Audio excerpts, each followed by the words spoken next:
Hi everybody, thanks for joining me for another video. I hope you're enjoying these. Please comment on them and subscribe to my channel. I'd appreciate that. Um, I've talked about Cloud Riders very briefly in a previous video, and I was going to do a deeper dive into it as we look at the inspirations behind it, its journey, just some things about it, and I've got some concept art that I've drawn over the years. Nobody's made a complaint about my illustrations yet. They're rude, crude, not rude, but crude. I understand that, but I see these stories visually when I'm writing. It's kind of like watching a movie, and I'm just trying to describe them. So every so often, I'll sketch out something to maybe get more detail out of it or show something that I am seeing, as I'm developing these stories. So, as I talked about before, the Cloud Riders, there's three. The third one does exist, but I'm waiting for a new cover on it. And we're probably going to be changing some minor things like having a more unified title type, font amongst all three of them. So we'll see where that goes. There are older versions out there, especially ebook. When I first published it, they're very, very crude. I put them out before I had an editor who has helped me get these stories in better shape, more polished, and I have a lot more confidence in them out for readers to see. And I really appreciate you, Kathy. You've been just awesome. She's very encouraging too.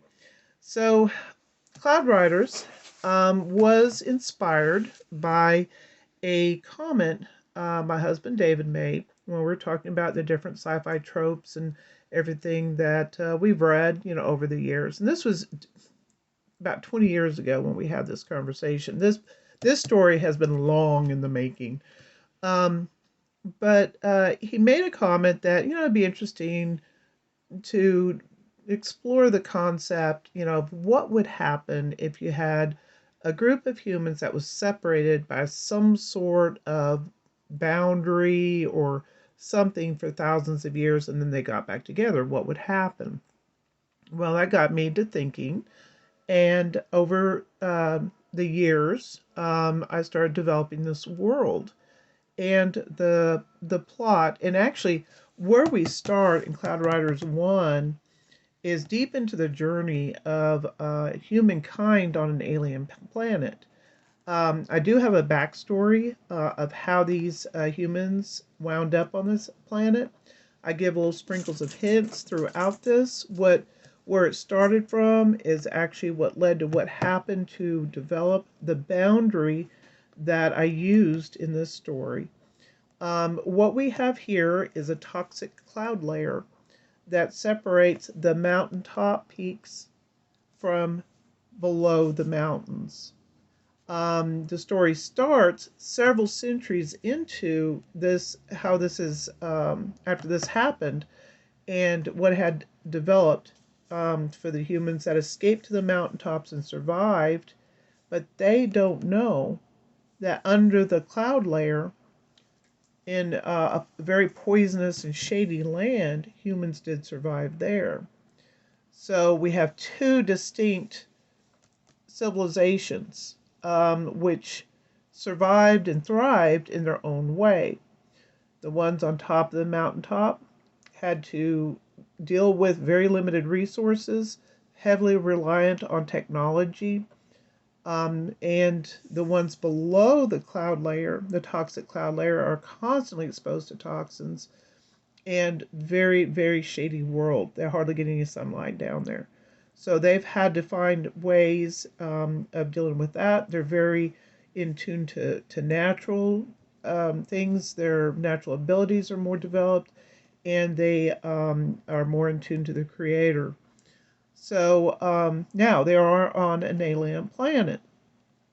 So we have a group of characters that they could be called aliens to the humans, but they're actually natives to the planet.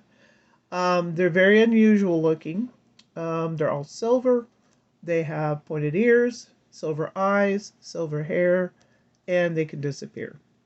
So they call them, the humans have called them elves. They do have their own name that's revealed further on in the series, but they look like elves from what was read on Ancient Earth.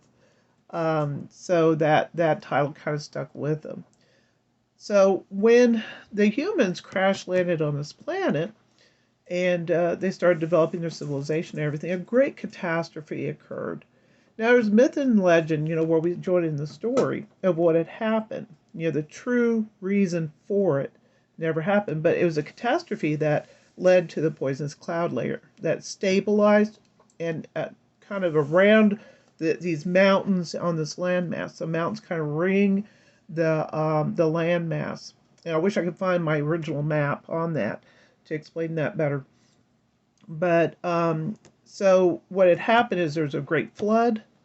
When it receded, it left this layer. And it was so toxic, especially at the beginning, there's no way they could have brought it down. But as the toxicity level started to drop over the years, think of like radiation starting to fade over centuries, then it could get to a point where a special person with the right DNA, with the right gear, getting the right ingredients could bring it down. So that's the basic story arc. Now, what we join, we have our first protagonist. You can kind of see him in shadow here. Prince Kostar, who is of the Mountaintop Kingdom, who really doesn't care about anybody except for himself. But he wounds up, sorry, that's my bird, crash landing into the underlands and discovering people are living in that world and discovering on how they lived in that world. And it starts his journey into becoming what they need to be the one that they call the reuniter or reuniter, however you want to say it, that whose function will be to bring down the toxic cloud layer and unite all the people together. Now, in the overlands, that's over the cloud layer, the overlands, they developed the different peaks, mountaintop peaks, developed their own kingdoms within that peak. The underlands, they're broken up into a clan system. I'll go into that a little bit more about the clans. So as I get into the concept art here, this here is one of the elves' city trees that survived the catastrophe. The elves pretty much, all their city trees were destroyed except for this one. And it's in a precarious condition because of the catastrophe. It's in a deep ravine. It's suspended between the top of the tree, kind of brushes up against the cloud layer, and then its roots are hanging above a really strong river, and it picks up the mist, of that water rushing by, the water mist. And then its branches are kind of anchor it to the sides of the ravine. This is a very huge tree. The elves, which you learn their real name as you go into the story, live in the tree. There's a symbiotic relationship with the tree. They're very careful not to harm her. They're very close to her. But this is Wave Asak. The name came up in the area that I live. One of the areas is called Cassaview. And years ago, like I said, this story was years in developing. I was sitting we banked in that area, and I was sitting in the drive-through line waiting my turn, and I looked in my rearview mirror, and the shopping center sign that the bank was in the parking lot too, I looked up and saw it backward, and the Cassaview looked like Way of a Sack. Thought that was a pretty cool kind of foreign name, kind of something unusual that might be worked into a story. And that's where I found the home for it, was the elf city tree, which becomes really important with what happens there in the story.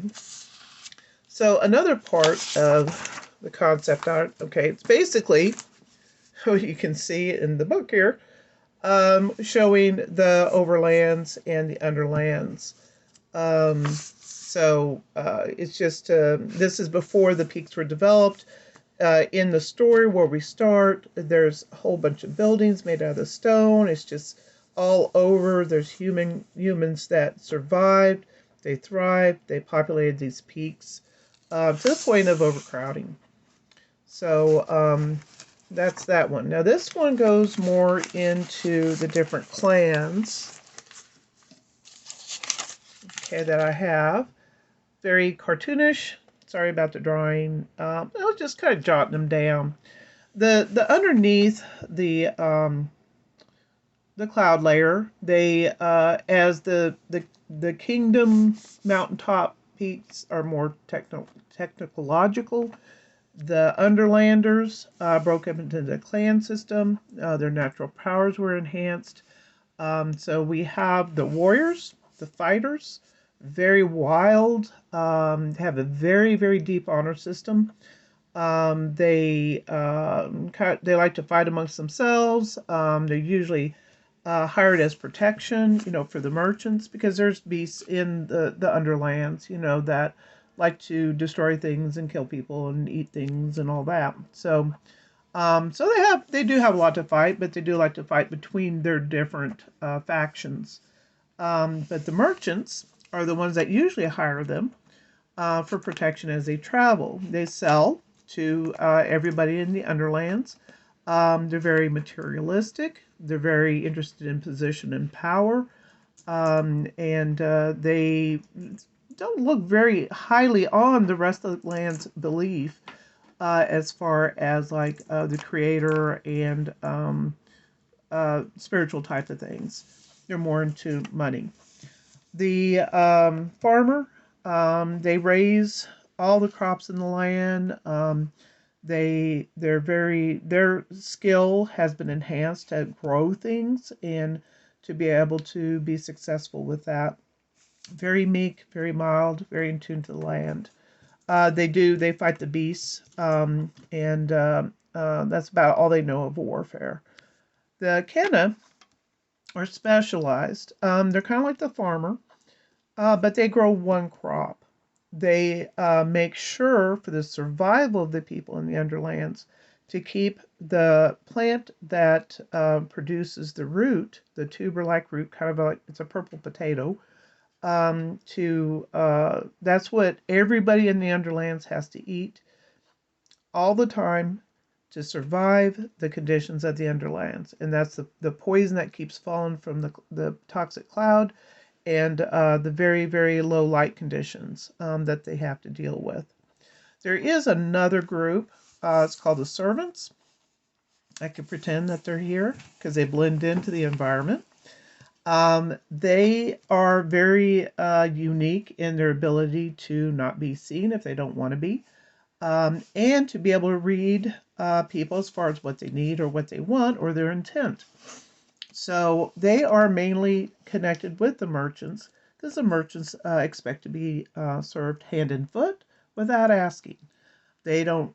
They know the servants are there. They know when they're gone, but they don't really care for them except for them being taken care of. If a servant gets injured or dies, it's just replaced by somebody else. They really don't care about them. They're very self-centered.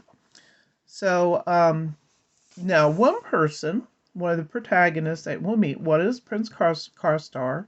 He comes from the Mountaintop Kingdom. He crashes into the Underlands and he finds out there's humans that survived and he learns, by traveling and by meeting them, how the system is set up and how they survive.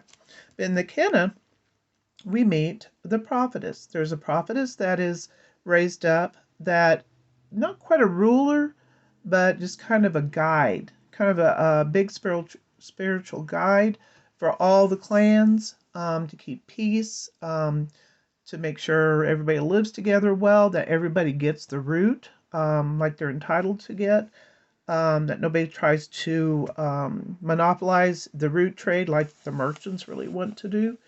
But she comes out of the Kenna, and so she is highly respected. She has a lot of power, and she is the one who is tasked with helping Prince Kostar come to the point of realizing that he is more important than he thinks he is, and that he has responsibilities and duties. So, in the journey, Prince Kostar, when he finds out that he has been chosen for the part of being the reuniter, he has to get his gear. Part of his gear is wrist devices that he, during the journeys in getting his gear, he winds up with one for each hand, arm. One is silver, one is gold. At each of the intersections, there's precious stones. So this helps him control the magnitude and the awesome power that the sword is able to pull from subspace, and it grants him the ability to control it, so he's not like destroying everything inside or himself. It helps him handle that power better. So it's very essential for him to get. This one is my concept drawing of the place of choosing. This is where every several decades, each member of or each clan has to get a individual chosen to show up for this choosing. The ancient prophet, who's an old man, they don't know where he comes from, but he shows up, and to kind of be the moderator of this celebration, or this service, you might say, that happens. And nobody thinks anything is ever going to happen, because they've done this, decade after decade, and nothing's ever happened until this time they have a representative of the overlands, and that's Prince Kostar, who shows up with Eileen. She's the prophetess. And so what they do is, this is the beam of light. That's the only beam of light that comes into the underlands. It's temporary. It shines on the side of the mountain. And this is where each one has to show up and say a certain text, recite a certain text. And then Kostar is watching all this. He doesn't know what to do. He's trying to pick up the words from the others. So he gets enough to where he starts. When he gets up to the mountain, they have to face it, recite their piece. The words come to him. And when it happens, then something happens that shows that he's the one that's been chosen as a reuniter. And then there is a kind of conflict amongst the clans, because they weren't expecting this. Many of them did jump on board. They had already kind of recognized him as a reuniter. This confirmed it. There are some others that are grumbling and they don't jump on board, and they wind up being kind of a problem, throughout the rest of the story. So this is the ancient tree that becomes important in the story. The prophetess Eileen, in a dream, was given a nut it's an extinct tree, until she gets this nut miraculously through this dream. She plants it. It grows fast while she's on her journeys, and it's very important for several reasons. And I don't want to give that away in the book. But if you see anything related to the ancient tree, this is my concept of it. Okay. And as we go through, the sword of the reuniter is the sword that picks up power. Very, very powerful weapon. which is going to be needed to bring down the cloud layer, amongst other things. It has many different functions that it can do, and you'll learn those as the story goes on. It's a very long blade. I kind of try to detail the handle as I saw it in my mind. You've got a wire twisted grip. The guard comes down like dove's wings coming down. You have the claw, that makes up the pommel. And that's where they have to make the orb, to go inside to complete the ensemble and bring down the cloud layer. And this is just a little hint of what's to come. This is kind of unfinished. It looks more like a horse than a dragon. And then I've got my little guy here I got from Scarborough Fair recently. He's probably a dragonfly, but to me, it looks like a baby dragon. Doug, who's a friend of my husband's from back in college, he has a booth at Scarborough Fair in Waxahachie, Texas. He makes a lot of fun little critters. We got a whole collection of them. Maybe I'll show those to you someday. He has his own studio, but his booth is called Frumps. But he makes these magnificent little things. He makes bigger ones. He's got an awesome, awesome talent for depicting things in the fantasy world and some things. He's got like cats and turtles and lions and all sorts of fun little critters that he makes. So this is a little hint that I never thought I'd write about dragons. But and I thought I'd never write more to the Cloud Rider series, but